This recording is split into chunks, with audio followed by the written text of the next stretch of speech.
Nous étions partis depuis 2 jours lorsque je pus commencer à filmer ce voyage. Nous avions quitté Jakarta, la capitale indonésienne située sur l'île de Java, pour aller à Sampit, petite ville portuaire située sur l'île de Bornéo.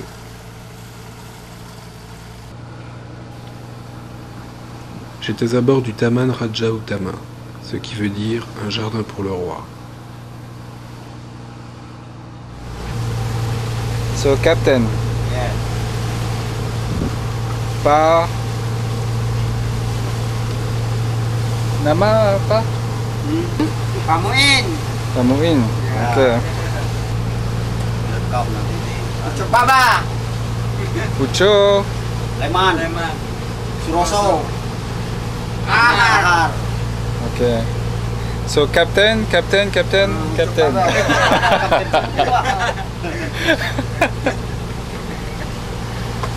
So, mekanik? Ya, Mekanik? bukan. ABK. ABK? Ya, ABK. ABK? Ya, semua. C'est moi. Ya. Ok. Chaque jour, certaines activités étaient répétées comme un rituel, comme le démarrage de ce générateur, par exemple.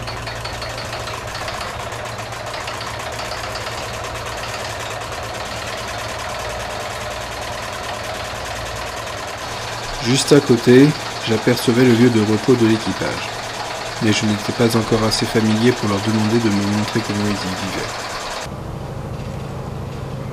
Je passais encore l'essentiel de mon temps dans la timonerie, à suivre la lente marche du bateau au cours de cette journée calme et peu ensoleillée.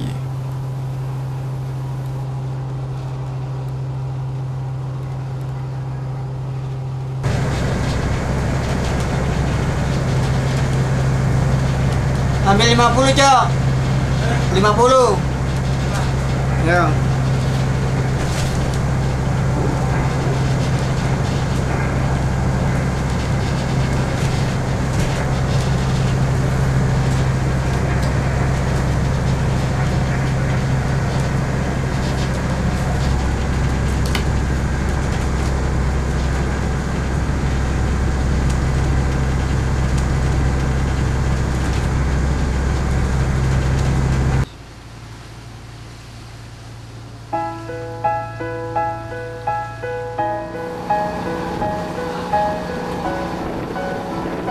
En haute mer, le rythme de vie était plutôt calme.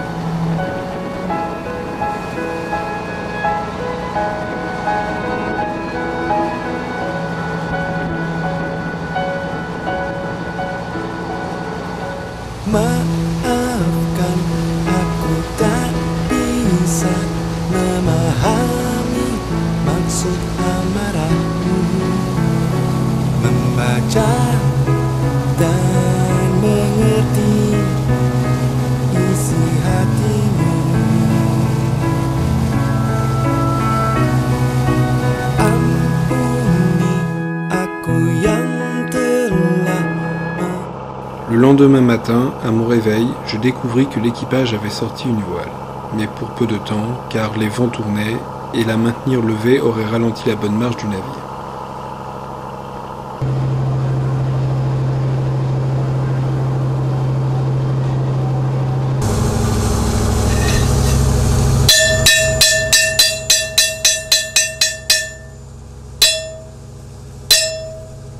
C'était un autre rituel que le capitaine répétait toutes les 3 heures, le changement de quart. Cela concernait le barreur et les mécaniciens qui surveillaient le bon fonctionnement des machines.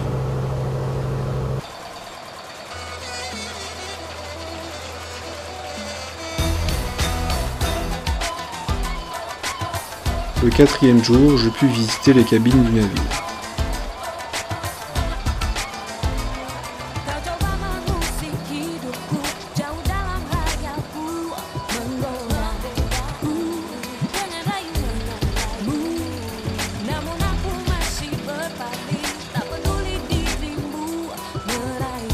L'équipage, composé de 12 personnes, était divisé en 3 groupes, les barreurs, les mécaniciens et les matelots. Ils disposaient chacun d'une cabine individuelle.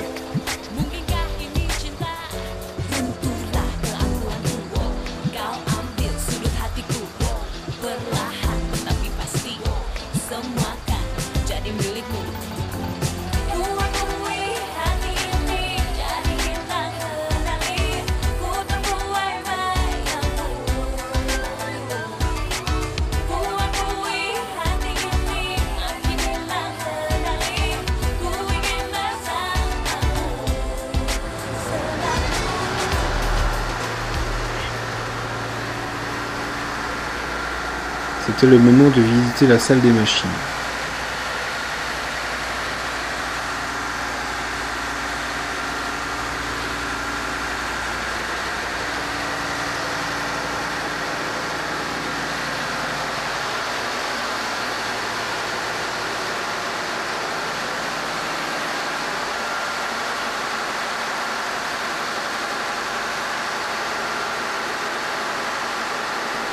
Un moteur de 400 chevaux propulsait le navire. Et les deux réservoirs rouges que nous voyons alimentent les moteurs en carburant.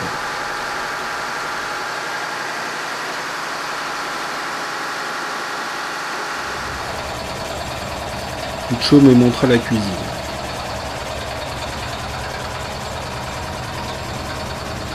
Et je vous rassure, je ne suis jamais tombé malade de tout voyage.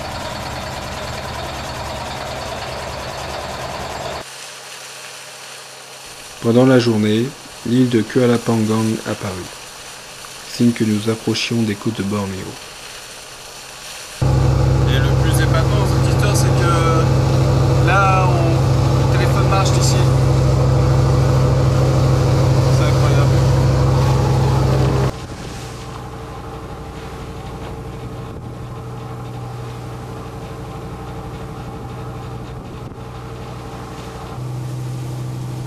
La journée se terminait calmement une fois encore.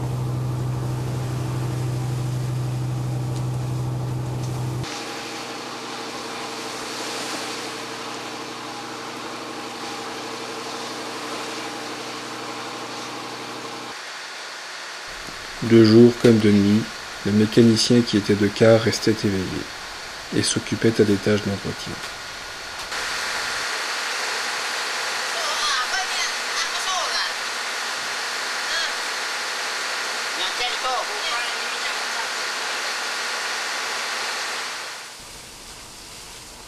La nuit en mer, nous n'étions pas complètement seuls.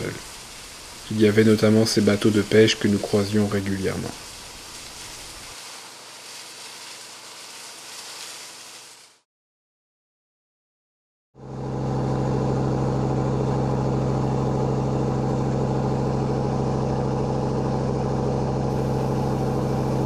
Au 5e jour du voyage, nous apercevions enfin la côte de Bornéo.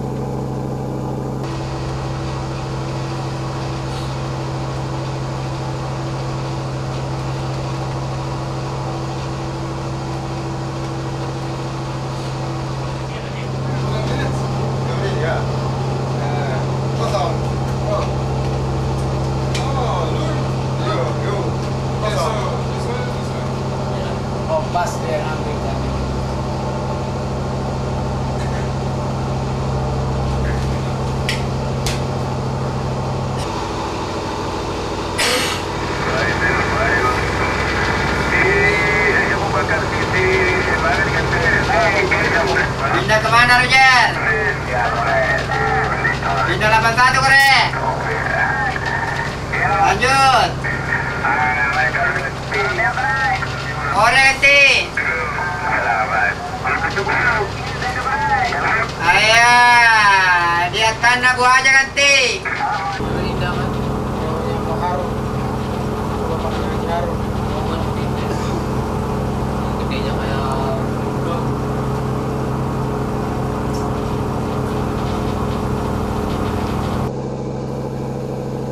L'équipage de quart poursuivait ses tâches d'entretien, comme à l'accoutumée.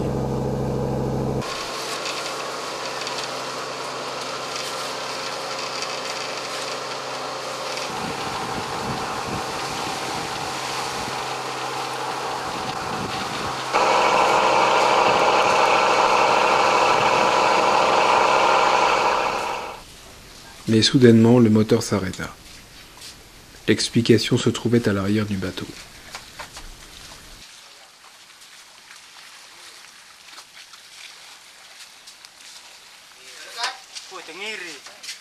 Indro. Hei. Kecil. Wih, ada 3 kilo itu. Hati. Wah, siap-siap bro. Hajar aja kepalanya, betul. Sambil tarik di atas juga, bantu. Tarik atas, tarik atas. Tarik. Nah, itu yang sering begitu. Dua orang. Dua orang. Ya. tarik anunya sembarang. Nah.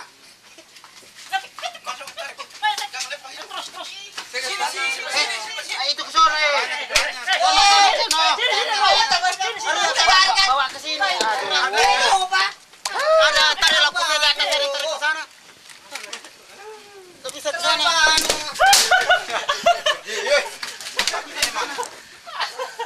Awas tadi waduh. Bisa. Ada itu, sini. Jangan dulu. Awas nanti jatuh. Kemudian tadi makan ini. Masa dari tadi? Iya, saya keluar udah, weh.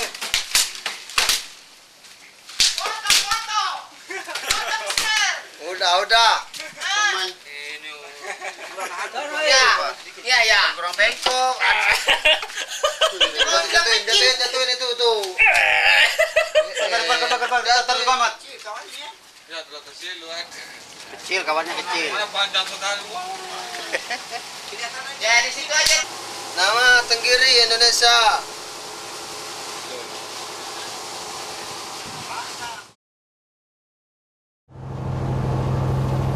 À l'approche des côtes de Bornéo, nous croisions de plus en plus de Pinisi, emmenant leur chargement vers les autres îles d'Indonésie.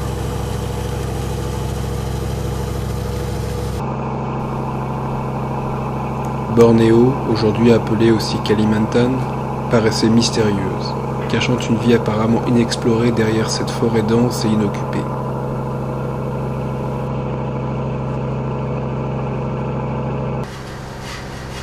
Et cela ne perturbait pas notre équipage qui poursuivait ses activités.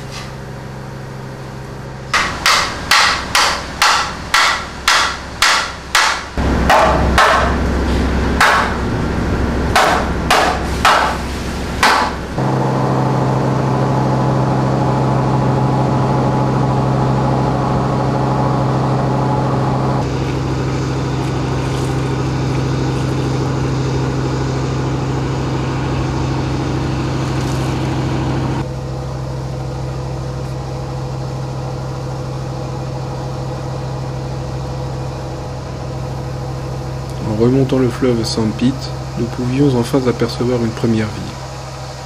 On l'appelait Samouda.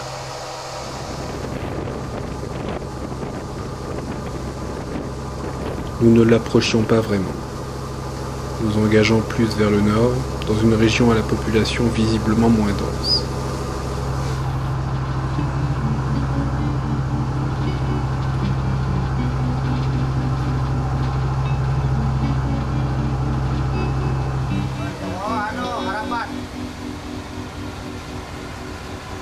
Kini ku mengungkapkan siapakah diri yang mengaku kekasih itu. Aku tak bisa memahami. Après quelques heures, nous approchions enfin de notre destination finale, le village de Sampit. Ketika malam tiba, ku rela kau berada. Dengan siapa kau melewatinya. Aku tak bisa memahami. Aku lelaki tak mungkin menerimamu bila ternyata kau mendua, membuatku terluka. Lorsque je vis les Pinisi accostés, je compris que nous étions arrivés. Jangan pernah memilih, aku bukan pilihan. Selalu terungkap tanya, benarkah kini wanita yang ku kenal hatinya. Aku tak bisa memahami.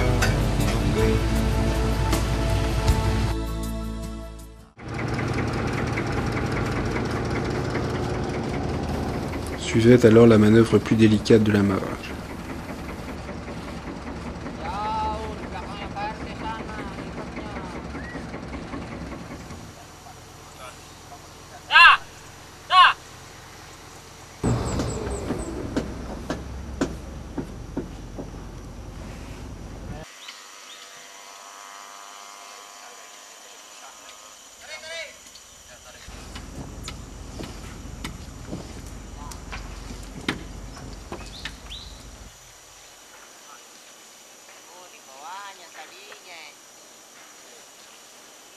juga nanti. Ini dipindahin juga.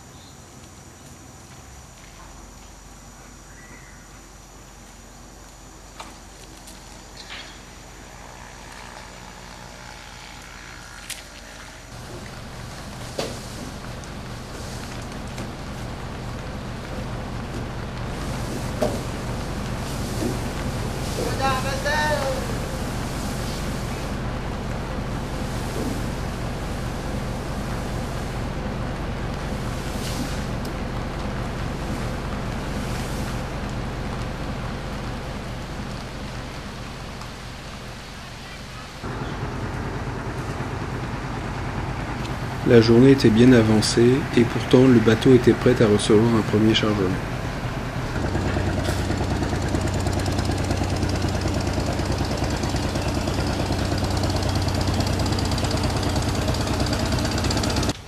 Jas, tahan dulu Jas, bentar Jas. Ini mau mundur situ. Perahunya mau mundur situ. Ya, tahan dulu situ. Mau mundur di mana nih kita? Après un moment d'hésitation, l'équipage trouva la péniche qui devait accoster pour être déchargée. C'était celle-ci.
Lorsque la première péniche fut vidée, la fin de la journée arrivait, et pour moi, la fin de ce voyage.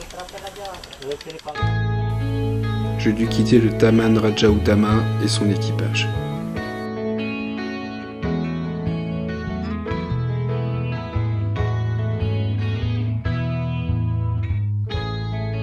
Mungkin orang menyangka ku tak pernah terluka.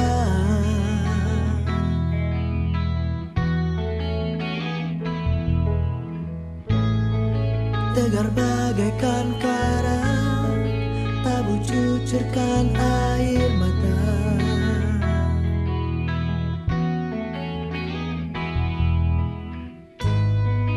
Kadang ku rasa lelah, harus tampil sempurna.